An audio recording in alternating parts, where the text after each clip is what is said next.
sus principales ciudades y apoderándose de Chartres y de Châteaudun.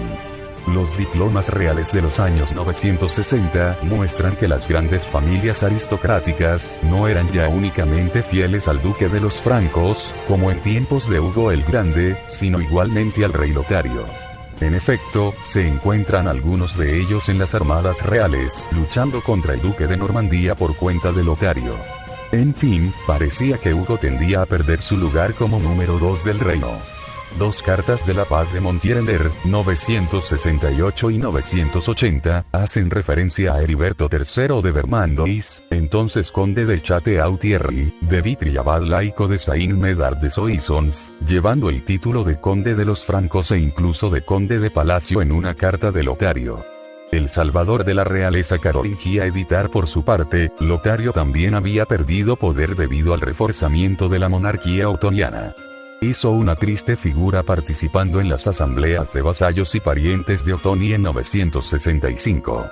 Sin embargo, a partir de la muerte del emperador en 973, el rey quiso reanudar la política de su abuelo, recuperar la Lorena, cuna de los carolingios.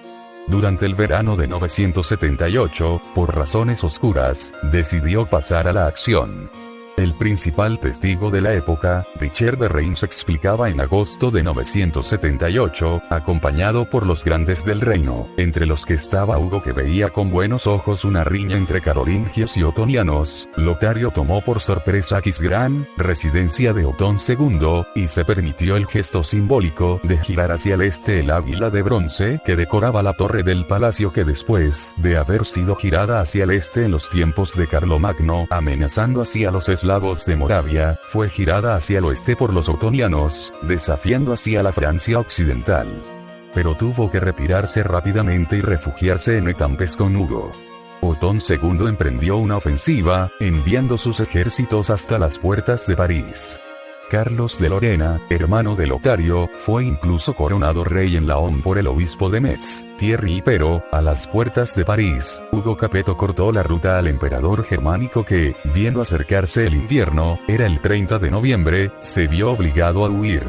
Las tropas de Lotario y de Hugo Capeto persiguieron a Otón, cuya retaguardia, no pudiendo cruzar el Aisne, que estaba crecido, fue completamente diezmada en Soissons, así murieron más por la ola que por la espada. Esta victoria permitió a Hugo Capeto recuperar su posición de primer aristócrata del reino franco, objetivos de su padre sobre la Lorena, y se cree que habría deseado lanzar una ofensiva contra Reims y Laon, debido a su acercamiento con el imperio. No se sabe cuál fue el papel de Hugo en ese momento, las fuentes son difusas. Aparentemente, el duque de los francos habría frenado las aspiraciones exageradas del rey carolingio. De hecho, Luis convocó al arzobispo de Reims en su palacio de Compiègne para que respondiese de sus acciones. Pero, durante una partida de caza, el rey falleció al caerse de su caballo el 21 o el 22 de mayo de 987 en el bosque de Senlis. La expulsión de Carlos de Lorena editar en mayo de 987, los cronistas, principalmente Richard de Reims y Herbert d'Aurillac, escribieron que, en Senlis, se extinguía la raza de los carolingios. El rey difunto fue rápidamente enterrado en Saint-Corneille de Compiègne y no en Reims como él hubiera deseado. Pero, incluso si Luis B murió sin hijos, quedaba un carolingio con posibilidades de acceder al trono. Se trataba de Carlos de Lorena, hijo de Luis IV y hermano de Lotario. Esto no tenía nada de extraordinario, no era la primera vez que un carolingio competía con un robertino. De hecho, en los tiempos del padre de Hugo Capeto, no se concebía la ruptura con los carolingios mientras existiesen, y el príncipe Luis era percibido como joven y puro, pero los tiempos habían cambiado en el año 987.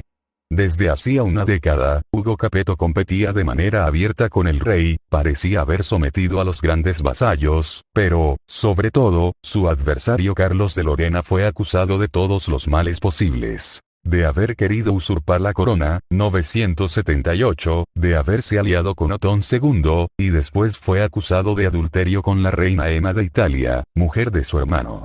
Adalberón de Reims convocó a los grandes señores de Francia. Eudes de Blois murió en marzo de 996, dejó una viuda de la que estaba prendado Roberto II el Piadoso.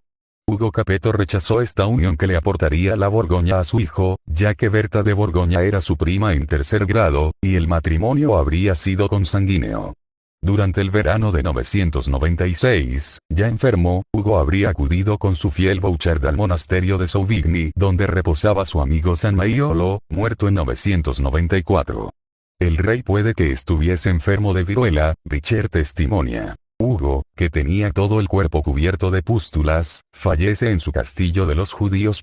Los Judíos era una aldea hoy desaparecida, cerca de Chartres, en el corazón de la Beauce. No estaba ya en guerra contra Eudes de Blois, muerto en marzo de 996, y tenía alrededor de 55 años cuando falleció durante las nuevas calendas del año 996.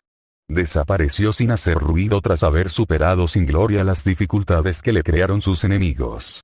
El difunto rey fue inmediatamente transportado a la abadía de Saint-Denis, donde fue inhumado ante el altar de la Santa Trinidad junto a Eudes, un ilustre ancestro de la familia. Su historiografía se consolida tiempo después de la época de Roberto el Piadoso y está vinculada a la instauración de la paz de Dios, en torno al año 1000, orientada a proteger los bienes de la Iglesia y de los señores.